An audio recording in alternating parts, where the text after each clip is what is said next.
প্রিয় সাংবাদিক বন্ধুগণ, আমি সনেন্দ্র সিমসাং, প্রাক্তন সেনাবাহিনী ইঞ্জিনিয়ার কোর থেকে সার্জেন্ট পদে অবসর নিয়েছি 2013 সালে।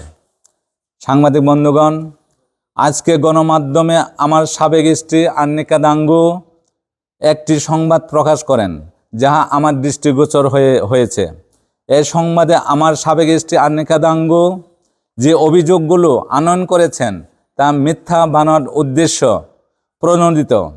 প্রকৃত ঘটনা হচ্ছে, আমার প্রথম স্ত্রী 3 সন্তান রেখে মারা যাওয়ার পর 2006 সালে আমি আন্নিকা দাঙ্গুকে দ্বিতীয় বিবাহ করি। আমি চাকরিরত অবস্থায় মিশনের টাকা দিয়ে বাগবাড়ি মৌজা মহল্লায় 5% জমি ক্রয় করি।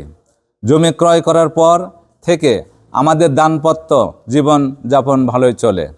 কিন্তু 2013 সালে চাকরি হইতে অবসর নেওয়ার পরই পেনশনের টাকা নিয়ে এবং জায়গাতে বাসাবাড়ি করা বিষয়ে মনোমালিন্য সৃষ্টি হয়।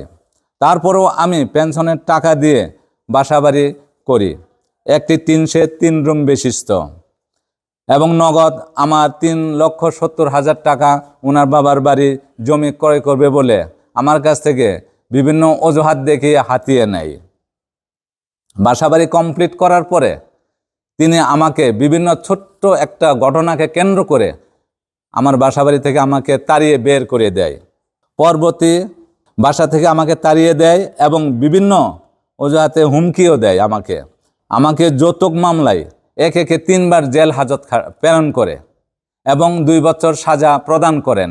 এখনও মামলাটি চলমান অবস্থানরত হাইকোর্টে, যাহা আমাদের গারো আদিবাসী আইনে নেই যে যৌতুকের মামলায় আমাদের যৌতুক আছে এবং যৌতুকের মামলায় আমাদের সাজা হয়। এই বাংলাদেশে প্রথম ইতিহাসে যে আমাদের গারো আইনে সংবিধানে নিয়ম নাই, তারপরেও আমাকে 2 বছর সাজা একে 3 বার জেল খাটতে হয়েছে আমাকে। তার পরিপ্রেক্ষিতে 15/7/2017 সালে নোটারি পাবলিকের মাধ্যমে আন্নিকা দাঙ্গুকে আমি ডিভোর্স দেই। পরবর্তী আমার অংশটুকু আমার মেয়ে স্বর্ণালী ডিওকে 1.67% ইতিম মেয়েকে দলিল করে দেই। আমার অংশটুকু দলিল করে দেওয়ার পরও বেদখল দিয়ে রেখেছে আন্নিকা দাঙ্গু।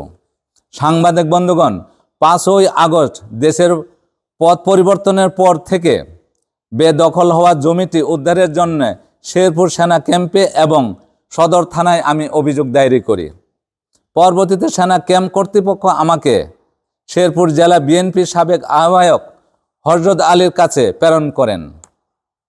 হযরত আলী আমার জমির বিস্তারিত ঘটনা শোনার পর বাগবাড়ি মহল্লার গণ্যমান্য ব্যক্তিদেরকে আমার জমির বিষয়টি সমাধান করার জন্য অনুরোধ করেন। পরবর্তীতে থানায় অভিযোগ প্রেক্ষিতে আমাদের দুপক্ষকেই পুলিশ ফাঁড়িতে এসআই শাহ আলম সাহেব ডেকে আনে।